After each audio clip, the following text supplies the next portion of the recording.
ಭಾರತದ ಗಿಣಿ ಎಂದು ಯಾರನ್ನು ಕರೆಯಲಾಗಿದೆ?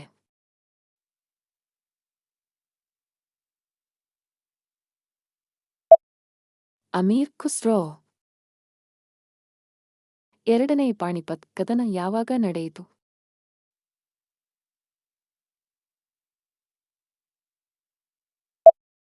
ನವೆಂಬರ್ 5, 1556.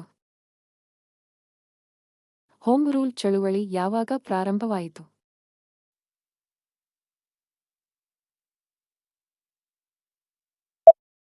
1916. ಭಾರತದ ಪ್ರಮುಖ ಮಣ್ಣು ಸಂಶೋಧನಾ ಸಂಸ್ಥೆ ಎಲ್ಲಿದೆ?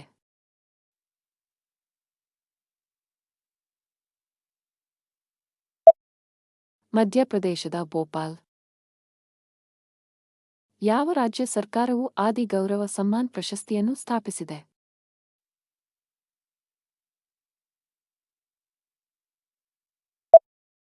ರಾಜಸ್ಥಾನ ಸರ್ಕಾರದ ಬುಡಕಟ್ಟು ಪ್ರಾದೇಶಿಕ ಅಭಿವೃದ್ಧಿ ಇಲಾಖೆಯು ಆದಿ ಗೌರವ ಸಮ್ಮಾನನ್ನು ಸ್ಥಾಪಿಸಿದೆ. ಯಾವ ವರ್ಷ ಮೊದಲ ನೊಬೆಲ್ ಪ್ರಶಸ್ತಿಯನ್ನು ನೀಡಲಾಯಿತು?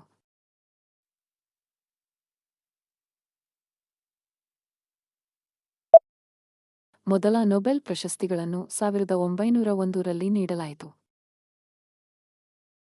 ನೊಬೆಲ್ ಪ್ರಶಸ್ತಿ ಪಡೆದ ಮೊದಲ ಭಾರತೀಯ ಯಾರು?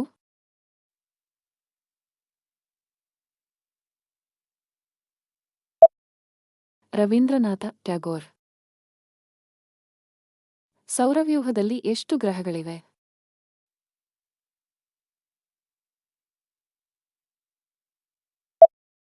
ನಮ್ಮ ಸೌರವ್ಯೂಹದಲ್ಲಿ 8 ಗ್ರಹಗಳಿವೆ. ಮೊದಲ ಚಳಿಗಾಲದ ಒಲಿಂಪಿಕ್ಸ್ ಎಲ್ಲಿ ನಡೆಯಿತು?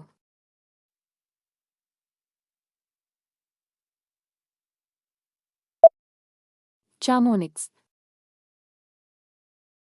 ಕರ್ನಾಟಕದ ಯಾವ ಜಿಲ್ಲೆಯಲ್ಲಿ ಉಷ್ಣ ವಿದ್ಯುತ್ ಸ್ಥಾವರವಿದೆ?